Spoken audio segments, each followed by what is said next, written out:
James హానింగ్టన్. జననం 1847. మరణం 1885. స్వస్థలం ససెక్స్. దేశం ఇంగ్లాండు. దర్శన స్థలము ఆఫ్రికా.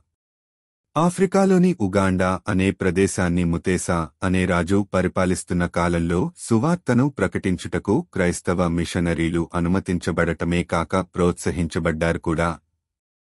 అయితే యేసుక్రీస్తును తన రక్షకుడిగా అంగీకరించిన కొద్ది కాలానికే ఆ రాజు మరణించడంతో రాజు యొక్క కుమారుడైన వాంగా పాలనా బాధ్యతలను చేపట్టాడు. అతను తన తండ్రి వలె కాక క్రైస్తవులను ద్వేషించి మిషనరీలను మరియు క్రీస్తును అంగీకరించిన వారిని దేశం నుండి బహిష్కరించాడు. 1884లో missionary society of England missionary సంస్థ ఉగాండాలో దేవుని సేవ జరిగించాలని జేమ్స్ హానింగ్టన్ను అక్కడకు పంపించింది. అంతకు మునుపు 1870లోనే ఆ ప్రదేశంలో మిషనరీ పనులు ప్రారంభించబడినప్పటికీ పలు అడ్డంకుల కారణంగా అవి కొనసాగింపబడలేదు. గొప్ప దర్శనము కలిగియున్న బృందంతో కలిసి జేమ్స్ హానింగ్టన్ ఉగాండా దేశానికి చేరుకున్నారు. ఉగాండాలో దేవుని రాజ్యాన్ని స్థాపించాలని, అక్కడి ప్రజలు క్రీస్తు ప్రేమలో ఎదగాలని అతను అపేక్షించారు. అయితే అతను ఎంత ఉత్సుకతతో అక్కడ దేవుని సేవ చేయాలని ముందుకు వెళ్లారో అందుకు సరిసమానమైన వ్యతిరేకతను ఎదుర్కొన్నారు.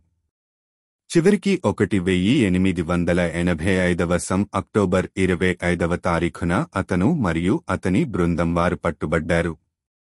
స్థానిక ప్రజలు వారిని క్రూరంగా హింసించి జేమ్స్ హానింగ్టన్ను బంధించారు. వారు అతని ఎముకలు కూడా విరిగిపోయి మాంసం అతని దేహముపై ముక్కలు ముక్కలుగా వ్రేలాడే వరకు అతనిని కొట్టి కనికరం లేకుండా పలు హింసలకు గురిచేశారు. అటువంటి చిత్రవధను అనుభవిస్తున్నప్పటికీ జేమ్స్ తనను కొడుతున్న వారికి క్రీస్తు యొక్క ప్రేమను గురించి ప్రకటించారు. తన శరీరంలోని చివరి రక్తపు బొట్టును కూడా ఆ నేలపై చిందించి క్రీస్తు యొక్క హతసాక్షిగా జేమ్స్ హానింగ్టన్ మరణించారు.